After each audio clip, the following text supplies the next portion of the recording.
ndakatora ega tingati kumuka kunoita vamwe vanhu usiku handiti nekudya nyama yevanhu nekuita sei ndo watingati rimwe level reuroi uroi it's a broad term une madimensions akasiyana siyana bible rinototaura chitoti the spirit of rebellion 1 Samuel chapter 15:13 is like the sin of witchcraft kuti ati imwe dimension yewitchcraft kungova munhu anopandukira vanhu paunofanira kunge uri loyal uchitrustika that's witchcraft but it's another dimension yekuti hauna mushonga wawabata but iart yemind you see yeah pamataura zvemadimension of witchcraft pane mamwe asiri ekudya nyama dzevanhu nechichi yeah anoitika kuma-European countries ekuti people they go vachiswa matatu vanotora sestyle sefashion but to them another dimension of witchcraft vane maspirits avanoprovoka zvavanotsvaga pakiswa matatu most of them are footballers nemamusicians but kunoku nekusaziva manje I just love that butterfly ndiswa apa pangu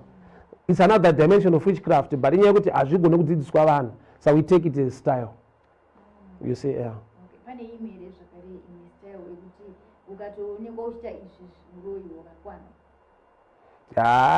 kunge kueuropean nyaya dzematatus nechichi but ukaenda the other side ine I grew up ndichitamba nefriend yangu ya muslim chimuslim chitendero chacho chakanaka kudaro kune rimwe side vanoshandisa mabhuku vanoshandisa izwi rekuti tarasimu kana kuti chitabu bhuku rinoverengwa to provoke a spell mulife yemwe munhu iyi dimension yewitchcraft inoshandiswa bhuku yeah but zvinonzoitwa nemamuslims mazhinji yeah saka iko zvinorega timbo pane vamwe vanhu vekuti havabhilive zvinhu kana vanhu vachiudzwa kuti iriyo vanhu ndoda kudelivwa because vamwe vanoinshetwa vanopinda vasingaziva vamwe vanopinda nekusaziva but after all vese vanonida deliverance kuti mwari avabatsire kuti mimi munhu auya kwamuri mufundisi akadai achitaura kuti inini ndaidya nhingi ndakadya nhingi pamwe vamwe vacho vatori mamembers emuchechi munhu akadai munombatsira sei ndinomurefera kunana prophet Magaya prophet Makandiwa imimi waimusingazviite izvo handina gift iyo kuchristianity kune magifts some are prophets some are teachers some are evangelists so you don't try what you are not wired to do for the sake kuti uda kuina mamembers kuti vapinde kuchechi kuti ini am open kuti munhu kana tichitarisa vanhu vane zvipo zvedeliverance izvozvo anofanira kuenda ikoko deliver asi tomboti the starting point in everything kufira pekutangira ndo mistake but pane panotangirwa kuroja kunorodzwa ndo pekutangira but kufira mukuroja imistake usatombozvibhabhadzira life pane pekutangira sorry ndakusumudzai manje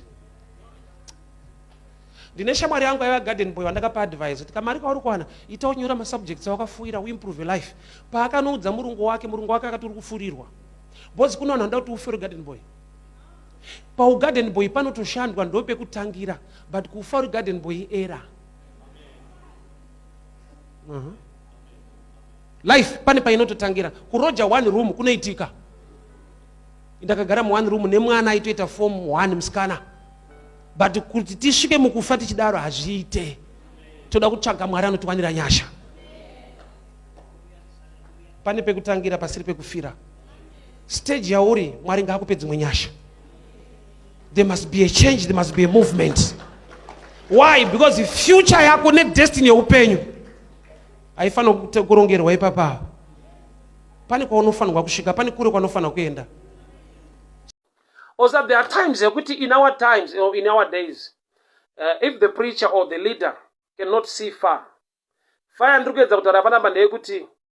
truly we are a New Testament church. A New Testament church. We are not under law, we are under grace. But we need to see far, Genesis, and take that book and edit to the New Testament. Why? Because law came through Moses, which means before Moses, Papa Sina that law, grace was prevailing. So the book of Genesis, when we look far, it qualifies kutiruye ku New Testament. Why? Because if New Testament is by grace, which means Abraham lived before Moses, which means the book, I don't know if I'm messing you up, but hear me very well. Ndoda kuti uregere kubendeswa msana. Usabendeswe zvokuona kutangira pana Matthew woenda kuna Revelation. Ndoda kuti utasanure msana wako unoti aiwa kune rimwe bhuku kumashuro. Because pane zvimwe zvandiri kubatirwa nekudzvanyirwa nemweya yetsvina zvakararamika zvikakundwa nababa Abraham nokuti tiri vana vaAbraham nekutenda. Why are we connected to Abraham? Abraham was a man ari kumuvha mudimension yefaith before law. So church or preacher akabendeswa msana anokuudza kuti aiwa kumashure kwezoko muri kunyeperwa yanga iri law. We need to rightly divide the word. Even ukauya kuNew Testament, the New Testament inongova in place or inogona function after the testator dies, which means the book rekutanga mu New Testament, it's the book of Acts. Nokuti kana Jesu, he was born under law to redeem us from law, which means akararama omu law, but law ya akararama is the time of Matthew, Mark, Luke and John, which means ukasabendeswa msana unogona kutadza kuona bhuku raGenesis ukaritreata sebook of law, yet une zvakaitwa naAbrahama. Ani munoona tinoda rugare nefavor iri muna Abrahama, but we don't want to learn and understand the lifestyle of Abraham. Tiri vana vaAbraham nekutenda, so we carry the DNA of our father Abraham. So we need to get the understanding yekurarama kwakaita baba vedu Abraham. He lived before law. So kana ndaa ku New Testament, bhuku randaa kuedha rekutanga ndi Genesis. If you don't understand this, I'm not worried about it. Okay? Simon the leper Jesu achizodzwa vakataura pfungwa yakanaka yekuti dai mafuta ayatengeswa apiwa kune vanoshaya. That's giving. That's a good mindset. But Jesu wakataura mazwi ekuti zvaitwa nemukadzi uyu, she has done this in preparation of my body for my burial. Kureva kuti mukadzi uyu, the kind of giving yaari kuita yakasiyana nezvinoitwa mazuva ese, nekuda kwekuti ine timing, ine kuunderstanda mwaka nenguva. Bible noted the sons of Issachar were commanders of Israel because they did the understanding of times. Vaifamba nekuziva nguva, so Mwari akatendera kuti vave the commanders of Israel. So kuziva nguva kunokosha to the level yekuti Mwari pachavo vanopupurira Satani, kuti Satani zvimwe zvese haazive, asi chinhu wani chaanoziva, anoziva kuti nguva yake ishoma. So munhu anoziva kuti nguva ishoma anoita kunyatsoitira futi. Anoziva kuti kwasara maminutes mashoma kana riri bhora riri kutambwa akawina 1-0, haamanikidzire kunyanyoenda kumberi kundogohwesa, anotamba bhora rekurasa kuburitsa, kurati anenge akutamba time, not my goals. So time ukaimanager inosecure the goal riripo. So understanding time, kuziva nguva kunokosha, nokuti chimwe nechimwe chakanatswa munguva yacho. And the value yega yechinhu ine chekuita nenguva yaitwa chinhu. Zere kuti pane kupora kunoita munhu wega anambatirwa haana zvitipenda nechirwere chaainacho, ukaenda kunana chiremba vanokuudza type yezvinhu zvekudya, eating ipackage inowanikwa futi pahealing. Ukatorwara izvezvi ukaenda kunana chiremba kuzva chiri unofanira kudya zvakati, unofanira kudya zvakati, kurati kudya kurapwa. A balanced diet utori mushonga unorapa mumachallenges muupenyu hwemunhu. So iwayo ukasawana unorwara kwete nekuti waroiwa kana kuti kune madhimoni, you are missing zvinhu zvinokupa a certain benefit pamaproteins nemacarbohydrate in a certain area. So anonzi marights, kodzero dzako semwana waMwari dzinowanikwa mushoko raMwari. Kana waverenga wapawana, you must know what to do for the rights to benefit you. Yanotenda kwaLabhani kwari kundoshandiswa, ari kusiya nhaka ichienda kwaanomushandiswa. Bhaibheri rati kwawakarara ichatova an inheritance kuvana vaIsraeri, iye futi mwana wokwaIsraeri. But unoona kuti anosumuka otorongedza, ataura akati nzvimbo yendarara, this is the house of God, but anotakura mabhegi achibuda muhouse of God achienda kwaLabhani. Poor choice. A poor choice. Mwari vatokonfirma kuti pawakarara ipapa vaitori nhaka. And iye paanomuka kuseni zvanzi unoti ndanga ndisingaziva kuti ndiri muimba yaMwari. This is the house of God. But amuka ari muimba yaMwari, house of God, anongeza bhegi wabuda futi house of God. Uenda paLabhani. Pawanzi naMwari ndopane zvako. Ndopaunzwa kuti tada kuenda kubasa paLabhani. Muimba yaJehovha, problem ndeyekuti muimba yaJehovha but ari kuona mune matombo. Saka ari kubvunza kuti chii chingabuda ipapa. Rega ndiende kuri nani. So zvanzi akarara ndokubva aona in a dream paine ladder. Ngirozi dziri kukwira nekudzika. Zvatinoda ndozvinodzika zvichibva kuna Mwari. But the problem ndeiyi, haana kuona ngirozi dzaidzika bese. Zvanzi dzimwe dzaikwidza. Kuna kuti that system ndo inoregata blessing yemunhu. Zvaunoitira Mwari zvinodenda zvaunoitirwa naMwari. Problem cheshe haidi a system. I don't know if people know this. Eu não sei se vocês sabem disso. Worshiping God Adorar a Deus is different than crying out to God. é diferente do que clamar ou chorar para Deus. Why do most people do always cry? O que movimenta, o que faz com que as pessoas chorem? It's because of problems. É por causa dos problemas. But why push people to worship God? O que puxa ou o que impulsiona as pessoas a Deus It's because of knowledge of the way. é por causa, quando adoram a Deus, é por causa do conhecimento So when people da lack palavra. knowledge, Quando um povo falta conhecimento, they can even come to church. eles podem vir na igreja. Why is they lack knowledge? Com falta de conhecimento, They'll come to cry to God. há de vir chorar para Deus. They'll come to cry. Chorar. Oh God, Deus, my marriage. meu casamento. Oh God, my business. Deus, meu negócio. I'm not saying it's bad. Eu não estou a dizer que está errado It's isso, robbing your time mas está a roubar o seu tempo of worshiping God. de adorar a Deus. Why? Because He's looking for worshipers. Por quê? Porque ele está à procura de adoradores. John 4:24. João 4:24. He is looking for worshipers. Ele está à procura de adoradores. What God is looking for? O que Deus está à procura? Those who can worship. Aqueles que o adoram. But the church is full of people. Mas as igrejas estão cheias de But pessoas. God is still looking for. Mas mesmo assim, Deus ainda está à procura. Which means worshipers are not many. Isso quer dizer que adoradores não são Because muitos. worshipers are a product of knowledge. Porque adoradores são um produto de conhecimento. Knowing what He has already done. Conhecer ou saber o que ele já fez. When I know that He died for me.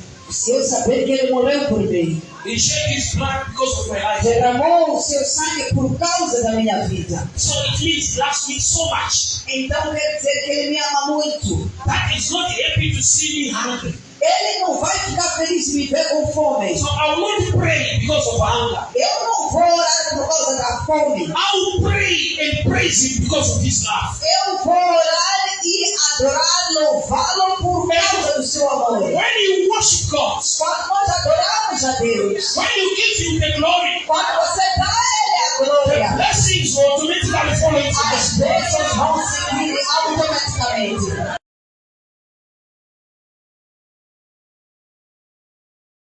Saka zviriko kuti zvimwe zviri pauresi nyaya yako iyi, but wakapinda relationship nevanhu vakakunakurira maproblems.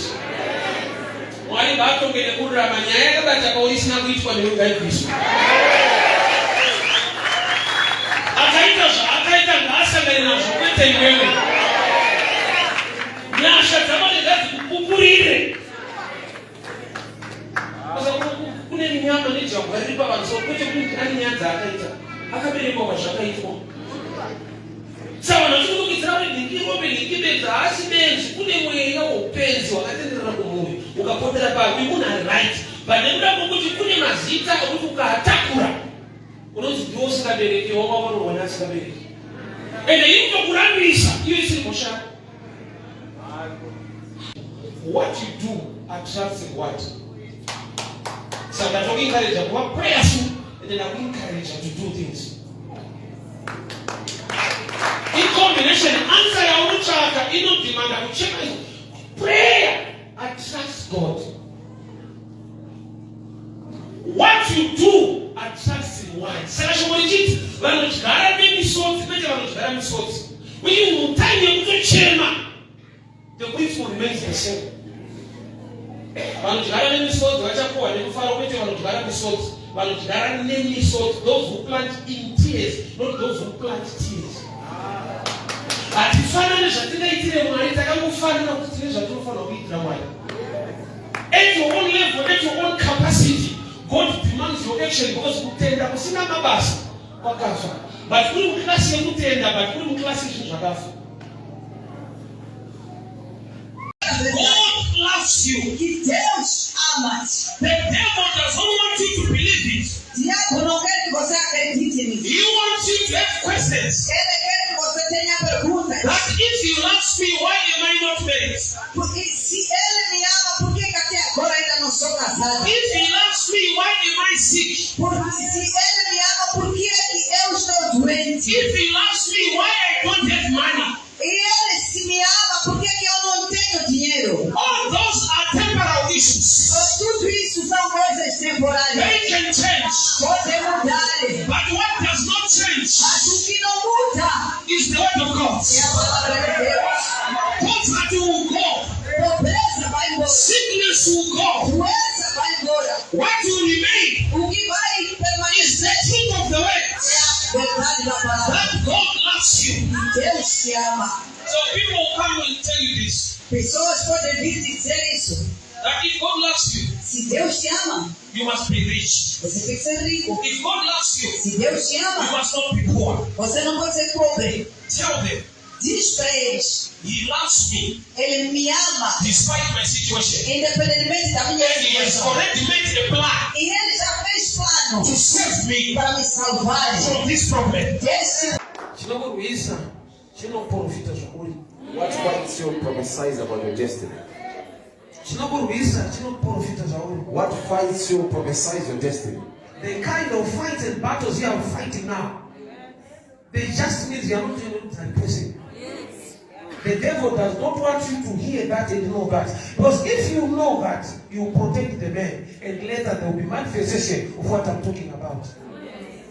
The devil wants you to look down upon yourself. The devil wants you to believe that you are just an ordinary person. Yet my Bible says you are wonderfully and fearfully made. You carry grace and favor upon your life. But because you cannot see it today, the devil wants you to believe what you are seeing now. But I've come to prophesy. You are not a harlot. You are part of the kingdom. There is blessing and favor coming your way. That you'll be respected among women.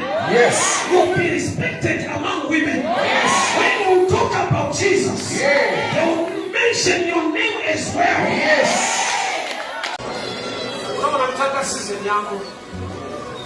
Exodus 12:2, that this is the first month of your year, not of the year. Season yangu mnamnani. Haitetemba imanutu South Africa politics. God is more than politics. He is so powerful. You serve a God as in that period, and in many ways to bless you. Ndakada na mumwe ndikamuzoti salary ifumise. Inendo tubaderere tuchisatsa. Chinokupa kubudirira the opportunity. Salary ifumise inendo tumugiye kurarame. But opportunity, time and chance are given to all. But mikana hiyo inozarurwa nekushimira kwaoita Mwari wako.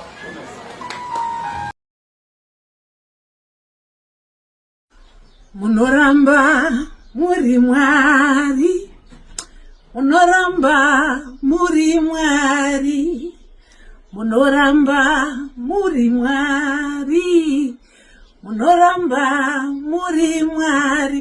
Hi good people, makadi zvenyu zita ndonzi Dorcas Moyo. Musi wa 12 October vanenguva dza 2 p.m.